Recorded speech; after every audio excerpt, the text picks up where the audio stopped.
Hey, hey, hey. Time for another Out of This World story from rSpace. And the phrase fun and exploration has officially lost all innocent meaning. Today on rSpace, what used to sound like some cute self-discovery thing now just feels like a free pass to ditch your spouse and kids while you chase whatever version of yourself you suddenly decide to be. Let's dive into part 1 of a part 2 series. Part 1. Wife cheated and got me into the wrong company. I kicked her out and divorced her. Her life spiraled into a mess. My wife, Daisy, 41 female, and I, 47 male, have been married for 14 years with 2 kids, 12 female, 10 male. We had a pretty normal life with occasional bumps like job loss or some minor health issues, but we have had some amazing moments like the birth of our children and buying a house together. However, the last 5 months have made me question whether I even know the woman I married. It started with her new job. She had been with her old company for nearly a decade. It wasn't a high-paying one, but it was like a family to her. The company was bought by its competitor, and her team was dissolved. She was jobless for many months before finding this. When she got this one, I was happier than her. Took her shopping so that she can have a new set of work clothes. Paid for a salon session and dropped her to work on the first day to boost her morale. What I didn't know then was that this new place would come with a new crowd that would peel her away from me and our children. Her new workplace was very different from the previous one. In the initial weeks, she hated to go to work, saying her colleagues were different and she felt out of place. I thought they were younger employees and will know how difficult it is to work with some entitled Gen Z folks. Eventually, her nagging stopped and she seemed to enjoy it. I thought she adjusted the environment. We all have to do that at work, don't we? Then I met them and I realized why she felt that way in the first place.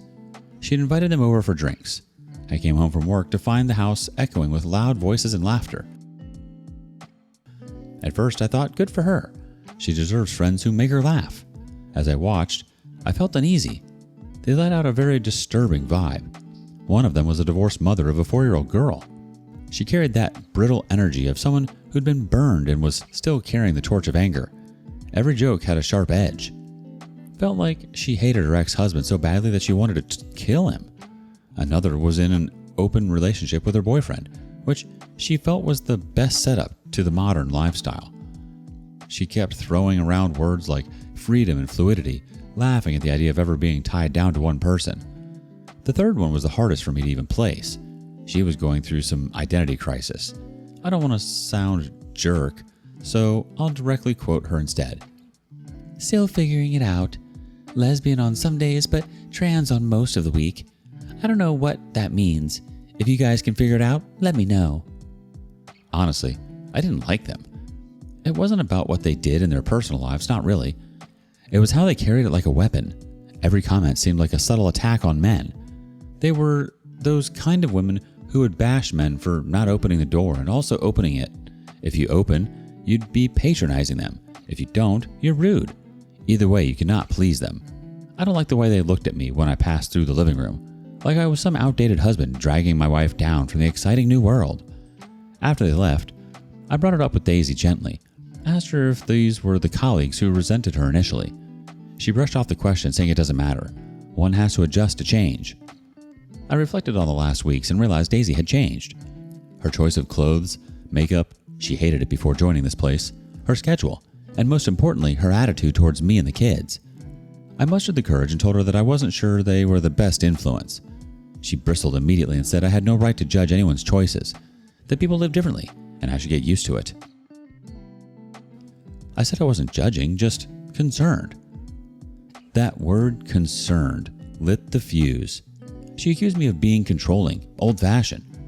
I shut up after that. There was no point pushing when her eyes had already turned cold. Over the next weeks, she grew more and more absorbed by them. Girls' nights out became weekly rituals. Texts and calls buzzed on her phone constantly. She came home later than usual, smelling of wine and perfume, eyes bright in a way that only made me feel more distant. She'd flop onto the couch and scroll through photos they took together, laughing at inside jokes. I told myself not to be paranoid. She was hanging out with her girlfriends and not hiding anything from me. I trusted her. 14 years. Why would I think otherwise? It wasn't her I doubted. It was them. Nights became the worst. I'd lie awake listening to the shower run imagining her scrubbing off the scent of their parties, their conversations echoing in her mind. She'd slide into bed beside me and I'd pretend to be asleep. Sometimes she'd curl into me the way she used to. More often, she'd roll to the far edge, scrolling on her phone. I started watching her differently, noticing things I never paid attention to before. The way her wardrobe shifted to shorter skirts, brighter colors. The way she sometimes caught herself mid-sentence with me, as though she were editing her words, afraid I'd take them the wrong way. I hated myself for becoming suspicious, but I couldn't stop. Not that she was cheating, but that she was slipping away. I was losing her and I didn't know how to pull her back. After a month of this, I decided I had to do something. I didn't want another fight, so I tried to do it right.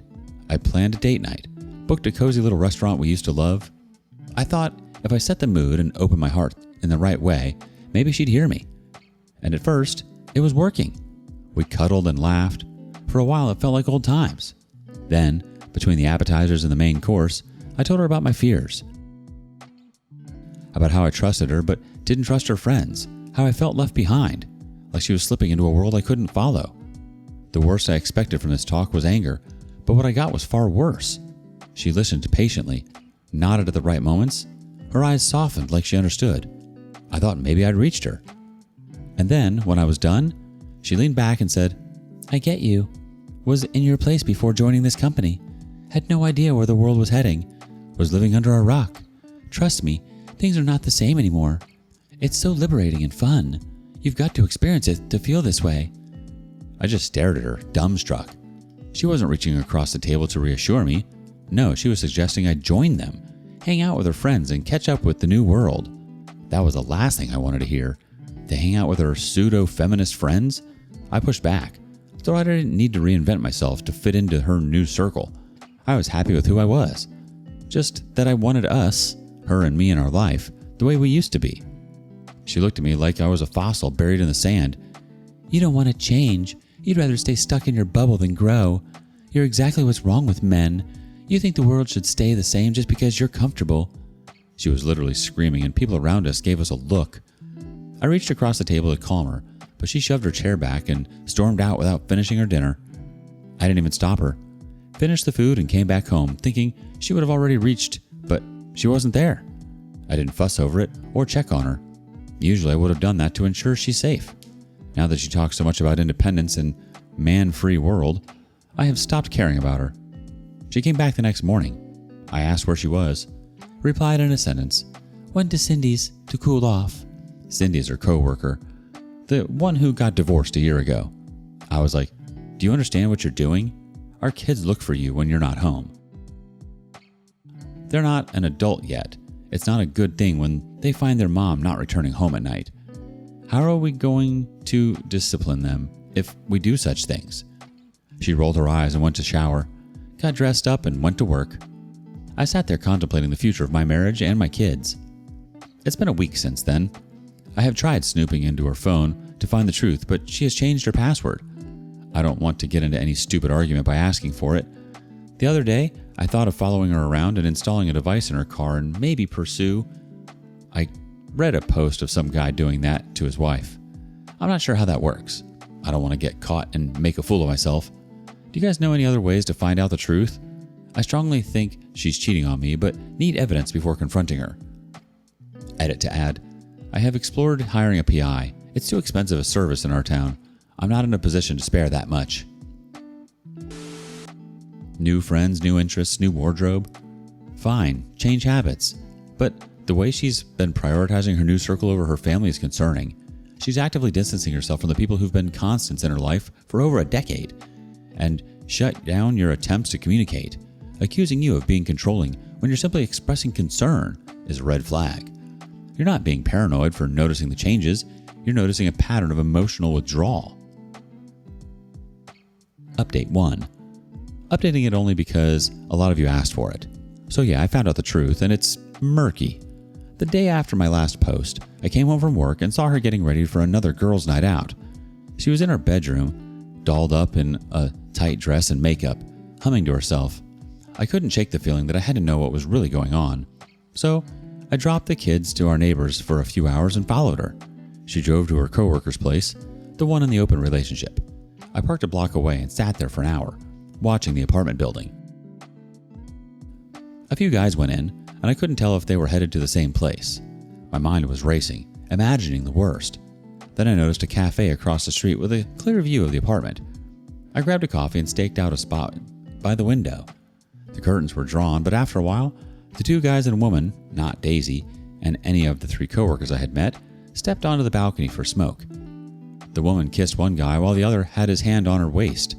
It was disgusting. I knew right then something shady was going down.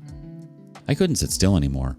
I marched across the street, climbed up the stairs, and rang the bell. That friend of hers, the one going through the identity crisis, opened the door. The apartment was a wreck. Empty cans and trash was all over. People sprawled out on the couch, some practically on top of each other. It looked like a scene from a bad movie. I asked where Daisy was. The friend smirked and said she wasn't there. I wasn't buying it. I yelled, "Her car's downstairs. Where the hell is she? Or do I need to call the cops?" That's when Daisy came running out from the kitchen, or maybe another room, I couldn't tell, and a guy trailing behind her. My stomach dropped. I asked what the hell was going on. She started screaming, asking why I was following her. Told me to go home and she'd explain later. I wasn't having it. I yelled back, "You come with me now, or my house is closed for you." She turned and looked at the guy behind her, like she needed his approval or something. He had this smug grin, and her coworkers were smirking at each other like I was some kind of joke. I shouted that I'd be downstairs and slammed the door in her face. I waited inside my car for a minute, hoping she'd come down. She didn't. I drove home. The kids came back when they saw my car pulling up in the driveway. I asked them to go inside their room while I made dinner for them. I paced on the front porch, trying to calm down, but my heart was pounding. About 10 minutes later, I heard her car pull up. She walked in, and her whole vibe was different. Calm, almost cold. I was ready to lose it, and I did. I started yelling, calling her every name in the book, my voice echoing in the silence. I caught myself and stormed into the bedroom so I wouldn't disturb my neighbors or my kids. She followed me in silence. I shut the door and demanded the truth. What the hell was going on in that apartment? She sat on the edge of the bed, looked at the floor, and just spilled it. She was sleeping with some random guy. Not with one, but 2. They were friends of her coworker. Said everything as if it were no big deal. There was no sorry or won't do it next or will leave. Everything. Instead, she went further and said, "I know it's bizarre, but try it once. I'll bet you love it. I can set you up with one of my friends. Good news is Cindy already finds you attractive.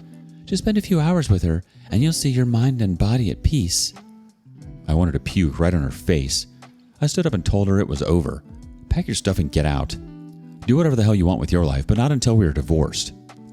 I expected a fight, some kind of pushback, but she didn't even flinch about the marriage. She cared about the house, though. Said, "You can't force me out. This is my house, too." I shot back, "Oh, I can. I'll report your drug use to the authorities and say you're a threat to our kids." Her face went pale when I mentioned drugs. I smirked. "I'm not a fool. I know what was going on there." She swore that she had never taken it. I said it doesn't matter if she has or not. She was hanging out with such crowds is enough to prove my case. I gave her 3 days to pack and leave. I moved my stuff to the garage and called my parents that night and told them everything. They volunteered to keep the kids until I figured it out. My kids were already feeling the heat of our broken marriage for the last few weeks, especially my daughter, as she was the elder one and picked up the tension in the house. The next day I told them to pack and I would be dropping them off at their grandparents for a few days. Daughter packed for herself and her brother, who was happy to follow her sister wherever she went, while Daisy was peacefully napping under the influence of the substance she had taken last night. On the way back, I got myself tested for STDs. She was effing around with the wrong crowd. God knows what she brought into our bed. I had to be sure. When I came back, she asked me about the kids. I told her they would stay with my parents until she leaves and I figure out living arrangements. I thought she would at least fight for our children, but she didn't. Just nodded and asked if that was what I really wanted. Divorce? Yes. She made herself a coffee, sipped it in peace, packed her stuff, and left. When she was leaving, I asked her to send the divorce papers. She replied, "At my parents'." With that response, I'm guessing she moved in with them. I have no clue what she told them. I never liked her folks. Nothing specific, just that they were very cold, so I didn't bother reaching out. Right now, things are rough. The kids are back. My parents also came along with them to settle into the new setup. They asked where Mom was. I told them she was with her parents and would soon come to meet them. I dropped her a text that the kids wanted to meet her so she can come over for a few hours. She didn't reply. Neither did she show up. I took the kids to therapy and helped them understand that their mother needed some time away to heal herself and that Daddy was there for them. It was heartbreaking to see them hurt. Daughter was quick to adapt. She's quiet, but I can tell it hurts. Son has been a mess. He keeps asking for his mom, why she's not calling. He's acting out, fighting at school, mouthing off to teachers. The therapist says it's normal, just him processing the abandonment. But it doesn't make it easier. My parents and I are doing everything we can to keep things stable, but it's devastating watching them hurt like this. I've filed and the paperwork is underway. She hasn't reached out to me for the kids since she left. Not a single call. I keep wondering how the woman I married turned into this, but I'm done chasing answers. I just want to protect my kids and keep them from thinking they weren't enough for her. We'll update once things move. Update 2. She served. Last week, my lawyer called to inform me that the papers were shipped and I can expect a call from her. I should be prepared for that. Don't answer it. If she confronts face to face, try to avoid. And if it's unavoidable, maintain calm and tell her that all communication should go through the lawyer. I braced myself for the fallout. However, the server informed me that she wasn't home. Her father received it. A couple of hours later, he called me. In his usual cold voice, asked what the hell happened. I didn't hold back. Told him every dang thing without any filter. How I followed her to that disgusting apartment, the shady activities inside, the 2 guys she was sleeping with, the drugs I was dang sure were floating around. I told him how she admitted it all without a shred of remorse, even tried to sell me on joining her fun and exploration. I could hear him breathing hard on the other end. He said he and his wife had no idea. Daisy told them a completely different story about me being controlling, insecure, and suffocating her with my old-fashioned ways. She even lied that she was meeting our kids every other day. He sounded broken when I told her how the children are missing their mom every day, and there's nothing I could do about it. She didn't even come after my texts. Next afternoon, they showed up at my place to meet the kids. Her mom's eyes were already red. When the children saw them, they rushed thinking their mom had also come along. When they didn't find her, they got sad. My daughter told them flat out that their mom hadn't called, texted, or visited once since she left. My son just stared at the floor, clutching a toy car, not saying much, just asking when Mom would return. When my daughter whispered, "Mom loves her friends more than us," Daisy's mom lost it, sobbing so hard she could barely breathe. Her dad kept apologizing to me and the kids. When the kids left, they both sobbed and apologized, saying they didn't raise her to be like this and were ashamed. I believed them. They looked as gutted as I felt, like their whole world had been turned upside down. They hugged the kids and promised to stay in touch. They went home and confronted her. I got to know this when she called me later, said she got defensive and didn't seem like the same woman anymore. She doubled down on her argument about the right to be a free life, said she was finally living for herself, not tied down by outdated expectations. It was the same garbage her coworkers spewed that night at our house. When they asked her about the substance, she denied having it. Her parents weren't buying it. They rebuked her for abandoning her children, to which she acted pissed.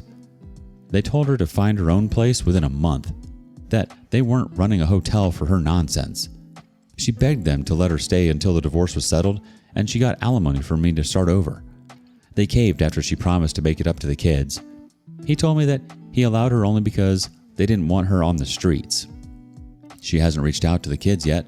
A part of me wants to shield them from her, but when I think from their eyes, they still crave their mother. They need her even if it's occasional. I can't deprive them of that, can I? Following her, seeing the apartment situation, and then having her casually admit to sleeping with multiple people and offering you the chance to join is actually lunacy.